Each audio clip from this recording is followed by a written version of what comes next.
আল্লাহর আদেশে জিব্রাইল আলাইহিসসালাম এবং মিকাইল আলাইহিসসালাম জাহান্নামের দিকে রওনা হলেন। তারা যখন জাহান্নামের কাছাকাছি পৌঁছলেন, আগুনের তাপে তাদের ডানার পালকগুলো কুঁকড়ে যাওয়ার উপক্রম হলো। জাহান্নামের দারোগা মালিক আলাইহিসসালাম তাদের স্বাগত জানালেন। জিব্রাইল আলাইহিসসালাম বললেন, হে মালিক, আল্লাহ আমাদের পাঠিয়েছেন ইবলিসের অবস্থা দেখার জন্য। তাকে কোথায় রাখা হয়েছে? মালিক বললেন, আসুন আমার সাথে। তাকে এমন এক জায়গায় রাখা হয়েছে যেখানে আগুনের রং কালো এবং বাতাস বিষাক্ত। ফেরেশতারা মালিকের আদেশের পিছু পিছু জাহান্নামের গভীরে প্রবেশ করলেন। তারা দেখলেন অকল্পনীয় দৃশ্য। মানুষজন আগুনে পুড়ছে, চিৎকার করছে, কিন্তু তারা এগিয়ে চললেন আরও গভীরে। অবশেষে তারা পৌঁছলেন সেই লোহার সিন্দুকটির কাছে। জিব্রাইল আলাইহিসসালাম সিন্দুকের কাছে গিয়ে ডাকলেন, হে আজাজিল, হে অভিশপ্ত ইবলিস, মাথা তোলো।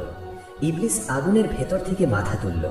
তার চেহারা এতটাই বিকৃত হয়ে গেছিল যে চেনার উপায় ছিল না। কিন্তু জিব্রাইল আলাইহিসসালামকে দেখে সে চিনতে পারল।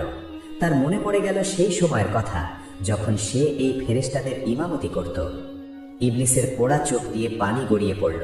সে কান্না জড়িত কণ্ঠে বলল, জিব্রাইল, তুমি কি আমাকে চিনতে পারছো? আমি সেই আজাজিল। আমি তোমাদের শিক্ষক ছিলাম। আমরা একসাথে আল্লাহর তাসবিহ পাঠ করতাম। আজ আমার এই দশা দেখো, আমি আগুনের সাগরে ডুবছি। জিব্রাইল আলাইহিসসালামের হৃদয় কেঁপে উঠল। তিনি বললেন, হ্যাঁ, আমি তোমাকে চিনি, কিন্তু তুমি তোমার অহংকারের কারণে নিজের এই দশা করেছ। আল্লাহর হুকুম অমান্য করার ফল এমনই হয়।